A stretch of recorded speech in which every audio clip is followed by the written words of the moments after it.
Salut, tu as peut-être déjà entendu à la télé ou à la radio du déclenchement du plan blanc et tu te demandes qu'est-ce que c'est? Eh bien ça tombe bien car je suis spécialiste en médecine de catastrophe. Donc allez, c'est parti, je t'explique tout.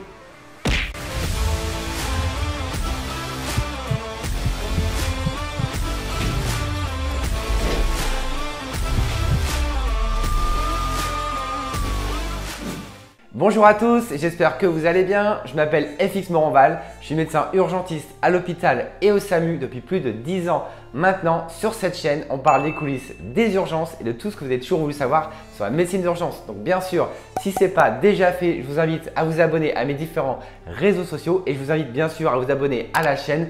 Ça l'aidera à se développer et moi, ça me fera plaisir. Allez, imaginez une catastrophe comme un accident de bus ou une explosion dans la rue. Vous vous doutez qu'il y aura de nombreux blessés à prendre en charge. Des secours seront envoyés sur place afin de prendre en charge ces victimes et les amener à l'hôpital. Mais dans ces situations traumatisantes, il arrive parfois que les victimes n'attendent pas l'arrivée des secours et prennent leurs propres moyens pour arriver le plus vite possible à l'hôpital. En fait, ils sont poussés par l'instinct de survie et le choc psychologique. Et à ce moment, vous imaginez bien que l'hôpital à proximité de la catastrophe va se retrouver avec une arrivée de nombreuses victimes, voire de très nombreuses victimes, dont certaines arrivent par leurs propres moyens et même parfois dans des états catastrophiques. Le nombre de patients peut être énorme, 200, 400, 600, 800, 1000 ou encore plus. Bref, c'est la catastrophe. Les besoins sont plus nombreux que les moyens. Le plan blanc est une mesure qui permet la montée en puissance de l'hôpital afin de répondre à cet afflux massif et ponctuel de victimes. C'est le directeur de l'hôpital qui va déclencher ce plan blanc. Alors non, par contre, le plan blanc n'a absolument rien à voir avec la neige pour ceux qui se posent la question. L'objectif est de répondre à cet afflux massif de victimes. Et le plan blanc implique plusieurs mesures que je vais vous détailler. Pour commencer, la cellule de crise, c'est la réunion des différents directeurs de l'établissement afin de répondre au mieux à la gestion de cette crise. On retrouve souvent le directeur, ses adjoints, des responsables, bref, je ne vais pas rentrer dans les détails car chaque établissement a sa propre constitution de cellules de crise.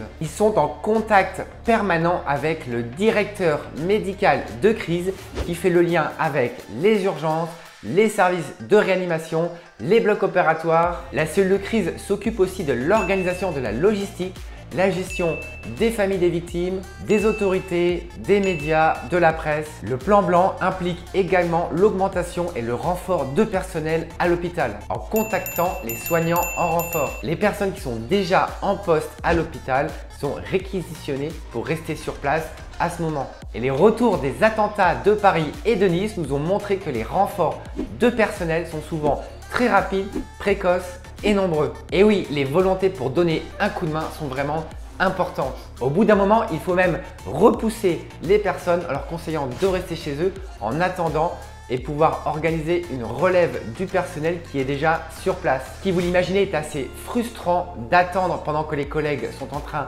d'aider les victimes et d'attendre son tour pour donner un coup de main, mais c'est indispensable d'organiser ces relèves. Et oui, car parfois, les plans blancs peuvent durer plusieurs jours de suite. Il est alors important d'organiser les relèves. Même si d'expérience est poussée par l'adrénaline, les soignants ne veulent pas s'arrêter et veulent absolument continuer coûte que coûte pour donner un coup de main. Attention à ce moment à l'épuisement professionnel et éventuellement au risque d'erreur. Autre mesure, la libération des places dans l'hôpital. L'objectif est de favoriser le plus vite possible les hospitalisations des victimes. Alors comment est-ce qu'on va faire pour libérer des places à l'hôpital? On va déprogrammer tout ce qui était programmé, on va faire sortir les gens de l'hôpital plus rapidement si c'est possible et on va ouvrir des lits d'hospitalisation en supplément avec l'aide de renforts de personnel afin d'augmenter transitoirement les capacités d'hospitalisation de l'établissement. On peut même tout imaginer avec, si possible, la création de lits de fortune, de doubler des places d'hospitalisation dans certains services. Bref, c'est une situation de crise mais qui ne peut pas rester puisque c'est des conditions de travail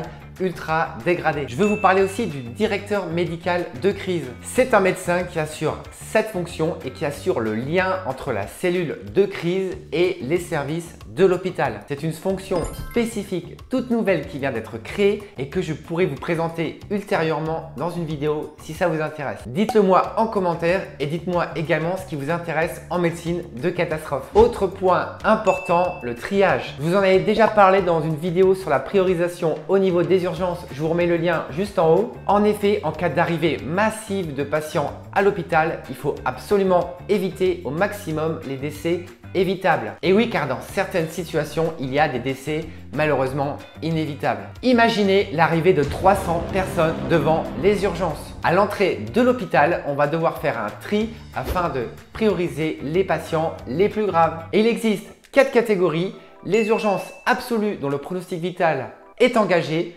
les urgences relatives, les impliqués, ce sont des patients qui n'ont pas de blessures physiques mais qui ont vu tout ce qui s'est passé et donc sont en état de choc ou de stress psychologique. Et enfin, les décédés, urgences dépassées, dont malheureusement c'est trop tard et on ne pourra plus rien faire.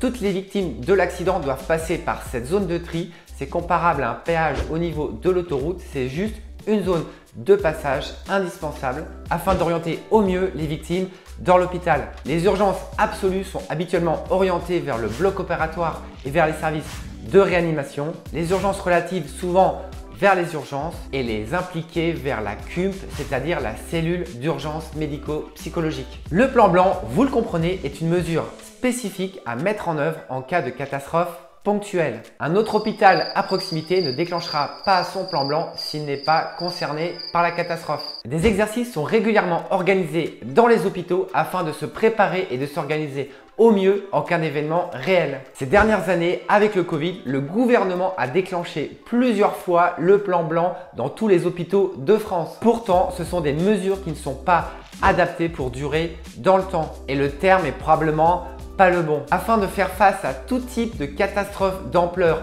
régionale ou nationale, des plans de type ORSAN ont été créés. ORSAN pour Organisation de la réponse sanitaire. Je pense que je vous ferai des vidéos spécifiquement dédiées. Voilà, maintenant vous savez ce que c'est qu'un plan blanc. J'espère avoir été le plus clair possible. N'hésitez pas encore une fois à me poser des questions. Aussi, le petit pouce en dessous, ça me fera plaisir. Allez, moi je vous dis à la prochaine. Salut!